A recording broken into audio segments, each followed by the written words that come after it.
সুপ্রিয় দর্শক, শুভেচ্ছা নেবেন। আজকে কথা বলবো জুলাই বিপ্লব, সাম্প্রতিক আন্দোলন ও সাম্প্রতিক সরকারের কর্মকাণ্ড নিয়ে। সুপ্রিয় দর্শক, আপনারা নিশ্চয়ই জানেন যে বিপ্লবটাকে, জুলাইয়ের যে বিপ্লব, সেটাকে কেউ কেউ অস্বীকার করার চেষ্টা করছে, কিন্তু সরকার কিন্তু ইতিমধ্যে কিছু বিষয় তারা সেটেল ডাউন করে ফেলেছে। মুক্তিযোদ্ধারা যেমন ভাতা পায়, তাদের যেমন গেজেট প্রকাশ হয়েছে, বিপ্লবেরও কিন্তু গেজেট প্রকাশ হয়েছে এবং তারা কিন্তু এককালীন টাকা পেয়েছে, ভালো টাকা পেয়েছে। এবং আস্তে আস্তে তারা এই জুলাই বিপ্লবের যে সকল নিহত এবং আহত পরিবার এবং ব্যক্তিবর্গ আছে, তারা কিন্তু সরকারি গেজেট অনুসারে ভাতা পেতে থাকবে। তার মানে এই জিনিসটা একদম প্রমাণিত হয়ে গেল। ডক্টর ইউনূস কিন্তু ভিতরে ভিতরে এই কাজটা অত্যন্ত গুরুত্বের সাথে করেছেন, যে আপনি যদি 1971 সালের মুক্তিযোদ্ধাদেরকে আপনি গণেন সরকারি গেজেট অনুযায়ী, তাহলে এটা যে বিপ্লব ছিল, এটা যে কোনো একটা শুধু গণ অভ্যুত্থান ছিল না। এবং এই জুলাইয়ের এটাকে আমরা এখন ইনিয়ে বিনিয়ে এটা সেটা বলার চেষ্টা করছে, সেই কথা কিন্তু আর দুপে টিকবে না। এখন বলে যেতে পারেন, কিন্তু পরবর্তীতে আর টিকবে না। আপনারা নিশ্চয়ই জানেন যে এই জুলাই বিপ্লবটা পুরাটা কিন্তু একটা স্বাধীনতা সংগ্রাম হয়েছিল। যেমন স্বাধীনতা 1971 সালে হয়েছিল ভিন্ন একটা দেশের সাথে, আর এখন স্বাধীনতাটা এনেছি আমরা একটা নির্দিষ্ট দলের কাছ থেকে, যে দল সরাসরি ভারতের প্রেসক্রিপশনে চলতো এবং বলা চলে এটা ভারতের সরকার ছিল। ভারতের কাছ থেকে আমাদের এক প্রকার স্বাধীনতা অর্জন। সুপ্রিয় দর্শক, এই বিপ্লবকে ম্লান করা এত সহজে যাবে না, এবং কাগজে পত্রে যা এস্টাবলিশ হয়েছে তা কিন্তু জনগণের হৃদয়ে গেঁথে আছে। তারপরে যদি আমরা বলি, সাম্প্রতিক আন্দোলন দেখে আপনারা অনেকেই বিচলিত হয়ে পড়েছেন যে এসব আন্দোলনের কারণে সরকার হয়তো না টিকতে পারে, অথবা সরকার হয়তো বেকায়দায় পড়তে পারে। আসলে কিন্তু ঘটনাটা এরকম না। সাম্প্রতিক আন্দোলনটা হচ্ছে গিয়ে ইন্ডিয়ার একটা পলিসি। ইন্ডিয়া যখন দেখেছে হাসিনা পুত্র আমেরিকার সিটিজেনশিপ নিয়েছে, এবং আওয়ামী লীগকে বারবার তারা চেষ্টা করেছে এই দেশে এস্টাবলিশ করার জন্য, যখন তারা হতাশ হয়ে পড়লো এবং আওয়ামী লীগের এই যে শেখ হাসিনার পরিবার যখন এই আওয়ামী লীগকে এক প্রকার ছেড়ে দিল, তখন কিন্তু ইন্ডিয়া অন্য কৌশল অবলম্বন করা শুরু করলো। সেটা হচ্ছে কি? সেটা হচ্ছে ডিভাইড অ্যান্ড রুল।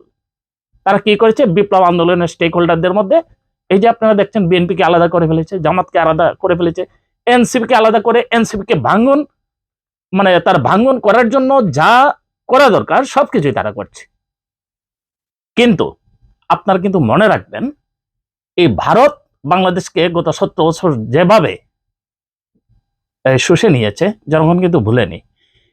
সবার শেষে আমি এটা বলবো যে এই আন্দোলন কিন্তু একটার পর একটা আগেও এসেছে, এখনো হবে, আগামীতে হবে। এটা নিয়ে খুব একটা মাথা ঘামানোর খুব বেশি কিছু নাই।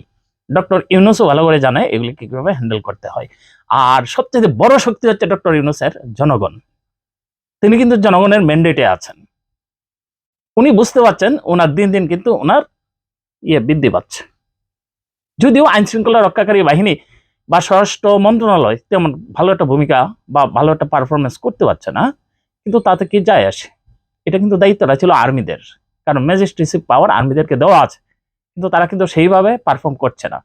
আমরা জানি আর্মিদের ব্যাপারে আমরা খুব একটা মুখ খুলে কিছু বলতে পারি না, কিন্তু জনগণ কিন্তু এটা উপলব্ধি করতে পারে। এই কিছু উশৃঙ্খল বা বিশৃঙ্খল পরিস্থিতি থাকবে, কিন্তু ডক্টর ইউনূস ভিতরে ভিতরে যা করার তা করেই যাবেন।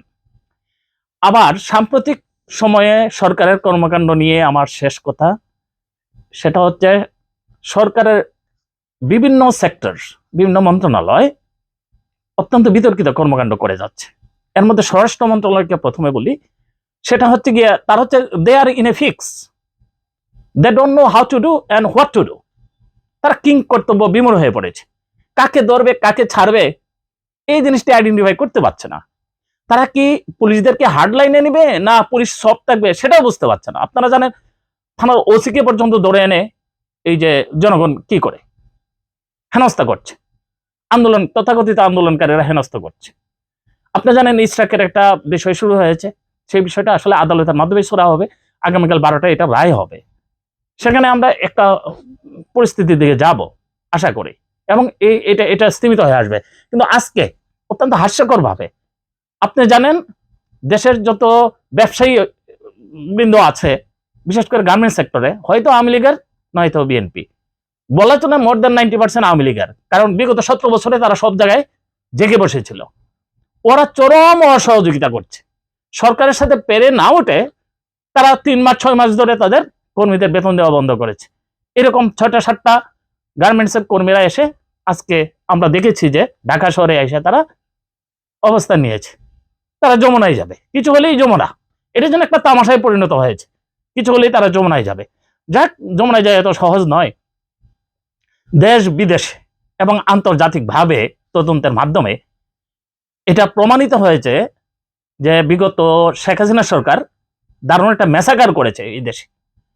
এর মধ্য দিয়ে সারা পৃথিবীর কাছে একটা বার্তা পৌঁছেছে শেখ হাসিনা সরকার ফ্যাসিস্ট সরকার ছিল, যার দরুন বিবিসি একটা সাক্ষাৎকারে তারা বলেছে যে পশ্চিমা বিশ্বগুলি কোনো অবস্থাতেই শেখ হাসিনা দলকে বা বাংলাদেশ আওয়ামী লীগকে ব্যান করার ফলেও পশ্চিমা বিশ্ব কোনো কথা বলছে না।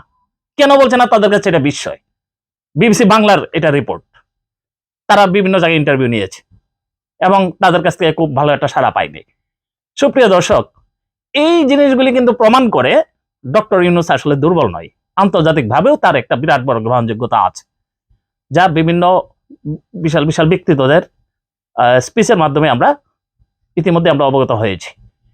এখন বলতে চাই যে এইসব গার্মেন্টস কর্মীরা এবং ঢাকা উত্তর সিটি কর্পোরেশনকে অশান্ত করার জন্য অত্যন্ত হাস্যকর ভাবে নূরের যে দল বাংলাদেশ গণ অধিকার পরিষদ, তার যে ঢাকা উত্তরের নেতৃবৃন্দ আছে, তারা মাঠে নেমেছে। তারা বলছে 24 ঘন্টা বা 48 ঘন্টা আলটিমেটাম দিলাম, ঢাকা উত্তরে যাকে মেয়রের জায়গায় যাকে বসানো হয়েছে সে নাকি ইসলামী মৌলবাদী এবং টাকার বিনিময়ে তাকে এই জায়গায় মেয়র হিসাবে দায়িত্ব দেওয়া হয়েছে, প্রশাসক যে নিয়োগ করেছে প্রশাসক হিসেবে দায়িত্ব দেওয়া হয়েছে।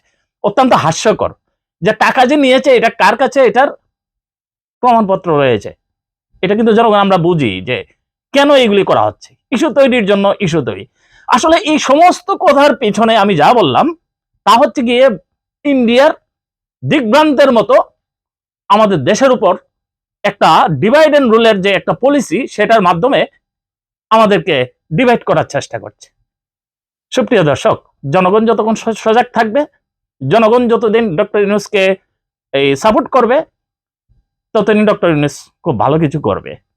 আর আমরা আগামী প্রজন্মে এরকম একটা ডক্টর ইউনূস পাবো কিনা সেটা নিয়ে আমরা সন্দিহান। সারা দেশে লক্ষ লক্ষ শিক্ষিত আগেও ছিল, এখনো আছে, আগামীতেও হবে, কিন্তু এরকম একজন নোবেল লরিয়েট পাওয়া অত্যন্ত কঠিন ব্যাপার। রবীন্দ্রনাথকে নিয়ে আমরা অনেক গর্ব করেছি, কিন্তু রবীন্দ্রনাথ কিন্তু আমাদের ছিল না।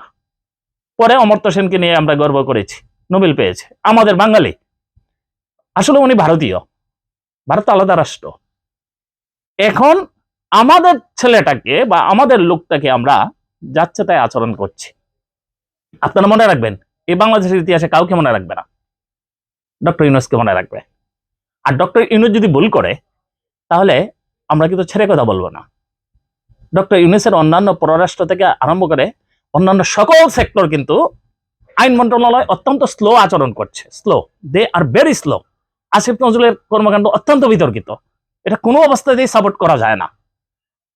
এরপরেও কাজ চলছে।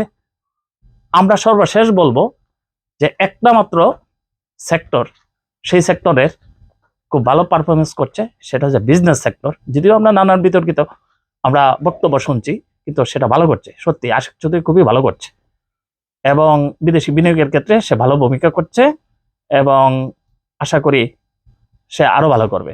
সুপ্রিয় দর্শক, আপনারা ভালো থাকবেন। এই যে ভারতের ডিভাইড এন্ড রুলের যে পলিসি, সেটা আমরা যেন এই ফাঁদে না পাড়া দেই।